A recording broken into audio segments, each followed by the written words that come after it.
Os últimos acontecimentos do cenário político global envolvem o Brasil e afetarão diretamente nosso futuro.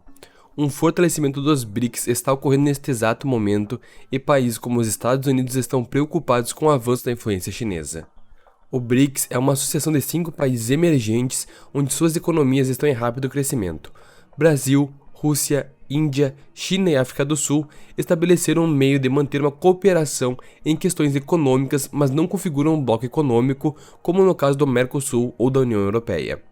O termo BRIC surgiu ainda em 2001 em um artigo publicado por Jim O'Neill, sugerindo que Brasil, Rússia, Índia e China seriam as economias do futuro, devido ao boom que estavam vivendo no início do século e também dadas suas grandes populações e mercado interno aquecido. Mas foi apenas em 2009, na Rússia, que os chefes de Estado dos 4 países se reuniram e realizaram a primeira reunião de cúpula dos BRIC. Na época, a África do Sul não estava junto, participando das reuniões anuais apenas a partir de 2010, quando a sigla foi mudada para BRICS. A cooperação entre os 5 países se dá em diversos setores, entre eles o setor científico, tecnológico, educacional e também de inovação. O BRICS voltou a ser muito comentado de umas semanas para cá, devido a uma aproximação entre Rússia e China.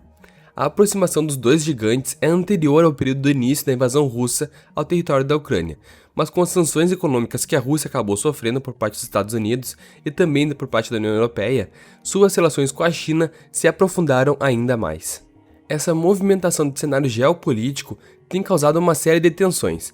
Os Estados Unidos vêm endurecendo seu discurso com a China e os parceiros econômicos dela, e mesmo assim vem perdendo cada vez mais espaço para o gigante asiático. O Brasil surge então em meio a essa série de tensões como uma das potências que mais chama a atenção atualmente. Para os Estados Unidos, seria importante ter um país do tamanho do Brasil e também que pudesse exercer tamanha influência na América do Sul. Para a China, o Brasil é um importante aliado econômico para a expansão chinesa. Logo, nossa nação tem um posicionamento privilegiado em meio a essa série de tensões. A viagem do presidente Lula foi acompanhada de perto pelos políticos norte-americanos, e seus discursos foram claros sobre como ele conduzirá a nação daqui para frente. O Brasil busca neste momento uma articulação política fora da zona de influência dos Estados Unidos e também da União Europeia, se aproximando consequentemente da China, que vem investindo muito em diversos países com economias menores que a nossa. A China faz pressão para que o Brasil entre no seu plano de investimento, a nova Rota da Seda, que financia projetos em áreas como transporte e infraestrutura. Estimativas apontam que entre 2005 e 2018, a China investiu cerca de 1,9 trilhão de dólares, sendo 13 vezes mais que o valor do Plano Marshall, que reconstruiu a Europa durante a Guerra Fria. A nova Rota da Seda foi desenhada para aumentar a zona de influência da China na Ásia, mas vem se expandindo para países da África e também da América Latina. É um trabalho excepcional da influência que o governo liderado por Xi Jinping vem trilhando nesses últimos anos, rivalizando sozinho com os Estados Unidos e também com a União Europeia. É claro que o investimento que a China vem fazendo não é dado de graça. Especialistas afirmam que isso pode ser uma estratégia para que países não tenham como honrar suas dívidas e fiquem em débito com a China. Segundo o jornal BBC, em 2018, o Sri Lanka transferiu o controle de um porto para o gigante asiático, pois não conseguiu honrar suas dívidas.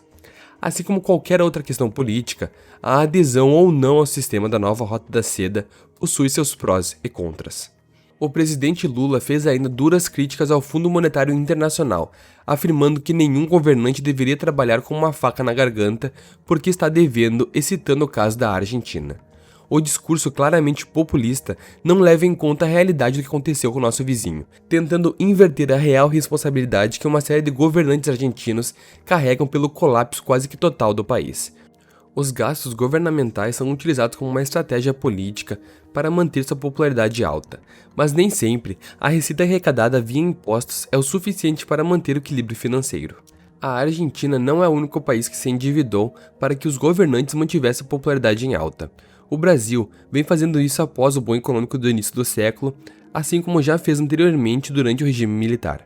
A visão de curto prazo predomina então num sistema democrático que reelege seus governantes a cada 4 anos. O longo prazo fica deixado de lado sem projetos que priorizem o futuro da nação.